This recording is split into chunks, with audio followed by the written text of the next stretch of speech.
expired, so I'll yield back. Thank you. Gentleman from North Carolina, Mr. Cawthorn. Thank you, Mr. Chairman. Secretary, thank you very much for taking time to come speak to our committee.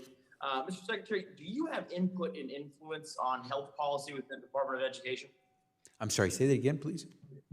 Yes, sir. I was asking, do you have input on the health policy within the Department of Education? To the degree that we consult with the Department of Education on some of their proposals, we would have that input, but if it's not within our jurisdiction, then we do it on a consultative basis. Understood. As the Secretary of HHS, I'm curious to understand how this administration answers some of the following questions I have, as I believe they will directly impact crafting of education policy across the nation. Secretary, is it correct to say that the Secretary of Health and Human Services, your role is to protect the life and well-being of human citizens within the United States? I am certainly responsible to make sure the health and well-being of the American public is taken care of. Understood, sir. And can I ask you this? How do you define a human life? How do I what? Define a human life. If you are out there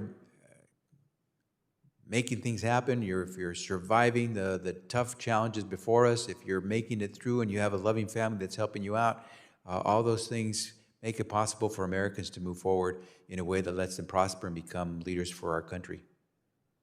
Right, yes, sir. But Congressman, if I can ask you to speak up because it's hard to make out what you're saying.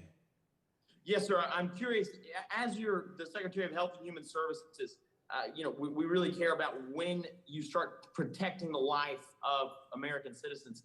The following conception in the womb, how long after that would HHS wait before they're taking action to protect that life?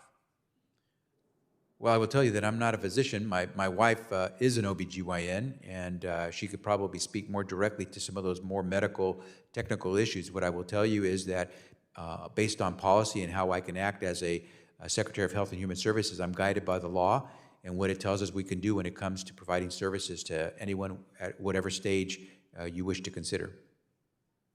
Yes, sir. Well, I believe the lack of clarity in the answer of when a human life begins in America, I believe it has consequences. When you testified in front of the Energy and Commerce meeting, you previously stated there is no medical term such as partial birth abortion.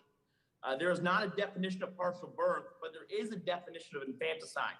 Are you aware of the Live Action News article where they say that 5 viable babies, humans in America, were found dead and aborted here in Washington, D.C.?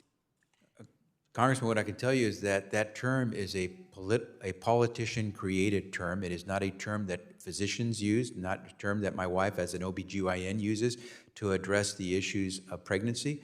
But I understand where some of the folks who use that term are trying to go, but it is not a term that the professionals in medicine use. Yes, sir. I understand that, but I mean, sir, Mr. Secretary, it was not 1, it was not 2, it was 5 human viable babies that were left dead in D.C. a few weeks ago. Quoting the article, a neonatal specialist called these babies premature people, humans within America. Secretary, your ambivalence about the definition of human life is instructive, and I believe in America it's dangerous. Congressman, I'm not ambivalent. Yes, sir. Well, this lack of clarity is immoral and a monument to the erasure of truth in our time. Mr. Secretary, you've pressed for federal funding to combat pro-life legislation and promote abortion through, and granted their euphemisms, but things like family planning against the will of the people and their elected representatives. And now we have 5 fetuses beyond the threshold of viability on the doorstep of Washington, D.C. And you can't tell us what a human life is. Those 5 children found in D.C. were just that. They were children. They were babies, humans, not medical waste. The callousness with which this administration views life and the sanctity of it is astonishing. A nation that cannot protect the most precious, innocent, and vulnerable among us has a moral compass that is not only stained, sir, but it's dead. With that, Mr. Chairman, I yield back. Thank you. The gentlelady from Minnesota, Ms.